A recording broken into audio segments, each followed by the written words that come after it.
You wake up shivering. The fire went out hours ago. You reach for a light switch that doesn't exist, a thermostat that isn't there, a phone that won't turn on. Nothing.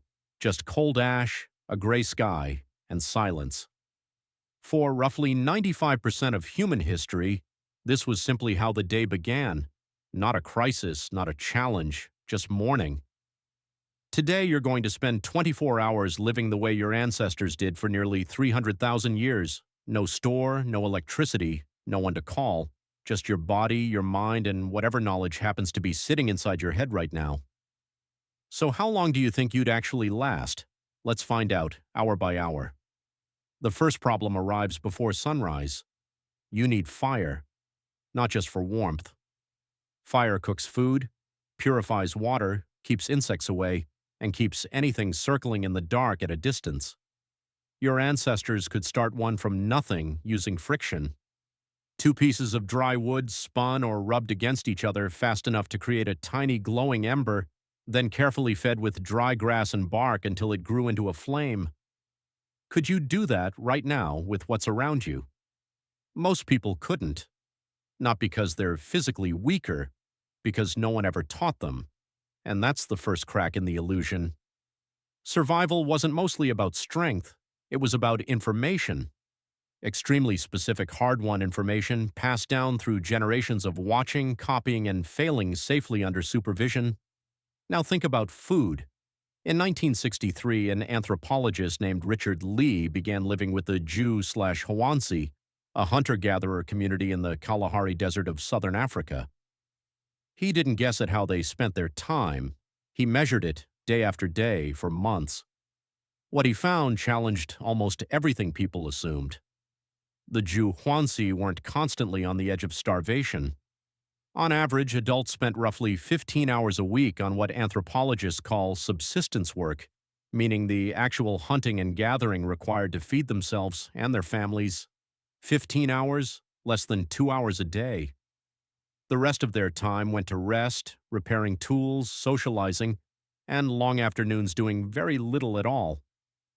Decades later, the anthropologist James Sussman lived among the Jew/Hoansi himself and described much the same rhythm: unhurried mornings, naps in the shade, conversations that drifted on for hours with nowhere else to be.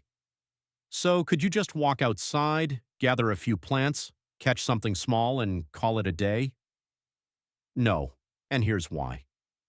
Of the plants growing within walking distance of wherever you're standing right now, some are edible, some will make you violently sick, a small number could kill you outright. Your ancestors carried a kind of mental map of all of this: which roots could be dug up and in which season, which berries needed to be boiled first to remove a toxin, which leaves could be crushed onto a wound and which would make an infection worse. You don't have that map, and you can't build one in a day. This is where the real danger sets in. Not predators, not yet, ignorance. So let's reconstruct what a single day actually looked like.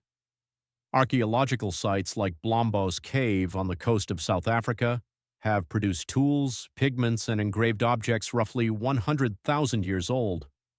That's evidence that early humans were already capable of complex planning and what researchers call symbolic thought, meaning the ability to represent an idea with a mark or object, not just react to whatever was directly in front of them. These weren't simple creatures stumbling through each day. They were sharp, observant, and deeply knowledgeable in a way that's easy to underestimate from the outside. The day begins at first light, with embers from the night before coaxed back into flame. There's no separate bedtime and wake time for adults and children.